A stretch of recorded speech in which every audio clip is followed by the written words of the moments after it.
Halo, dragi moji prijatelji. Nadam se da ste mi svi dobro i zdravo. Hvala vam što me pratite, slušate i uopšte što se družite sa mnom. Idemo malo popričati o temi iz naslova. Teško je realno pričati i komentirati o osobama koje prate tisuće ljudi.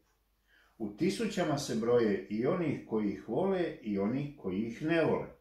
Ukratko, ja sam toliko lijepih stvari rekao o Dejanu Dragojeviću, ali džaba sve to pada u vodu kada kažem svoje mišljenje, ko će s kim ostati, kako će biti poslije, kako ja mislim i smatram, i onda pišu da je to onaj čovjek što mrzi Dejana i tako dalje i tako dalje. Ovaj čovjek ne mrzi Dejana. Ja svakog poštujem, meni Dejan nije ništa loše napravio i zato je to bez veze. Ali dobro, pustimo, neka sudbina i mladi ljudi idu svojim putem. Nemojmo im smetati i nametati svoju volju i svoje želje. Da se vratimo teme. Vjera. Teško je pričati i o vjeri, a danas je opasno, a u stvari uvijek je bilo. Da li mi, uopšte kao narod, kao ljudi, imamo pravo da preispitujemo tko je koje vjere i šta i tko šta poštuje? Ukratko ću reći, ne, nemamo pravo. Da vas pitam, prijatelji moji, također, da li je prezime svakog od nas vrijedno kao i vjera? Da li poštujete svoje i tuđe prezime kao svoju i tuđu vjeru? Zašto je to u našim državama normalno za ženu, kada se udaje, da uglavnom uzima muževo prezime? Nije uvijek slučaj, ali većinom. Da li znate da to nije običaj u čitavom svijetu? Neću vam sada nabrajati gdje i kako se drugačije radi, ali možete to sami pronaći. Da li je žena, zbog toga što mijenja svoje prezime i uzima muževo, manje vrijedna od muža? Stavite svoju ruku na svoje srce, pa recite da li su žene, čak i danas, ravnopravne muškarcima u našem društvu. Ja osobno mislim da nisu. Osim što mijenjaju prezime, velik broj, to jest ogroman broj žena kod udaje, mijenja i svoju vjeru. Da li dobrovoljno ili ne, to one same znaju i odlučuju. Da li je to za vas sve normalno? Vjerujte, meni nije. Pa recimo na primjer, da je Dejan i promijenio svoju vjeru. Da li iko na ovome svijetu ima pravo da ga zbog toga vrijeđa i ponižava? Zašto je normalno da u svijetu bogatih i slavnih promijeni se i vjera i onda se to cijeni, poštuje i priča o tome kao nečem normalnom, dobro? A kod nas, ako muškarac promijeni vjeru zbog ljubavi, to je Bože sačuvaj, to je za najveću osudu. Prijatelji moji, da vas nešto opet pitam. Da li je veći vjernik muškarac koji promijeni vjeru zbog ljubavi ili lopov i kriminalci koji se zaklinju u vjeru, a pljuju po ženama, curama, javno pred kamerama varaju svoju ženu, na kraju je ostave? Da li je to veći vjernik od onoga koji je možda promijenio svoju vjeru u drugu zbog ljubavi? Da li je vjernik starac koji godinama povlači se po realitima i nagovara mlade cure da unište svoje živote? Ne mislim ni na kog određenog. Ima ih, Bože dragi. Da li je neko vjernik ako drugima loše radi, a pozdravlja skupove sa pomoć Bog braćom? Da li je vjernik žena koja je svoj život provela u najmanju ruku reći sumnjivo? Da li su vjernici naši političari koji kradu i viču držite lopova? I uvijek su u prvom redu, do oltara. Nedavno smo saznali da je u Hrvatskoj u Šibeniku jedan čak imao i pretplatu za prvu klupu do oltara.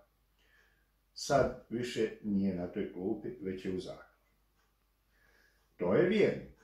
Da li su to sve veći vjernici od muškaraca? Od muškaraca, nijednog ne govori.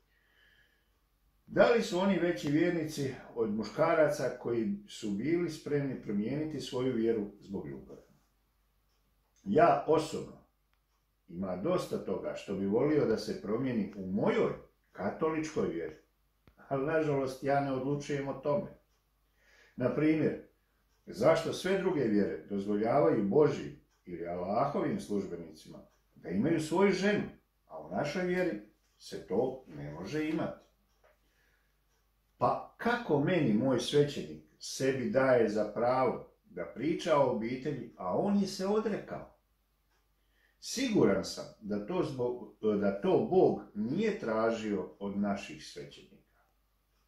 Kaže se da nas je stvorio na svoju sliku i priliku, pa onda mu služi tako što ćeš pokušati osnovati obitelj.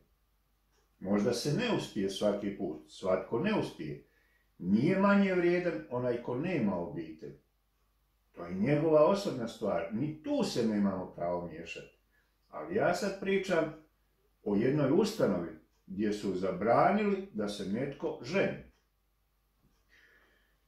Tako ja osobno veoma cijenim kada u drugoj vjeri vjerske vođe imaju svoju obitelj, žene se i imaju svoju djecu. Svaka im čast, ja ih cijenim i klanjam se do poda. Da se katolički, to jest moje vjere svećenici, žene, manje bi hodali po selu i ganjali tuđe žene. Istina, ljudi moji, nije to nikakva tajna. Nedavno čitam u novinama u Hrvatskoj, muž našao poruke u mobitelu kod svoje žene od svećenika iz svog sela i odmah otrčao kod nadbiskupa da mu se žali. Pa šta je tom čovjeku u glavi? Pa nije mu nadbiskup bio sa ženom. To kao prvo treba riješiti sa svojom ženom, a ne sa selom. I eto, nakon sve ove moje priče, opet vas pitam, da li je muškarac koji promijeni svoju vjeru u drugu netko koga treba pljuvati? Moje mišljenje da ne treba. I ja osobno cijenim takve muškarce kao i svakoga drugog koji je normalan čovjek. Na pitanje da li je Dejan prodao svoju vjeru za večeru, Dejan ne treba odgovarati. To je njegova privatna stvar. I to pravoga vjernika ne treba zanimati. Za kraj ću vam nabrojati samo par poznatih i slavnih osoba koje su promijenile svoju vjeru i nitko ih u svijetu zbog toga neće pljuvati. To je samo običaj kod nas. Hvala Bogu, toga običaja se ne pridržava. I evo, par imena slavnih koji su promijenili svoju vjeru. Brad Pitt, oprostite mi, ja nisam jak sa engleskim, pa možda neki izgovor riječ neće biti ispravna, nemojte mi to zamjeriti. Brad Pitt i Angelina Jolie promijenili vjeru. Richard Gere, čovjeka hvale na sva usta, nikomu ne kaže da je prodao svoju vjeru za večer. Ashton Kutcher, mladi čovjek zbog ljubavi. Znači, Tom Cruise, sigurno ste čuli za te ljude.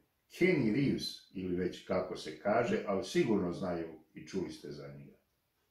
Julia Roberts, također. Elizabeth Taylor, svi su promijenili vjeru. Orlando Bloom, kako već znate vi, bolje nego ja.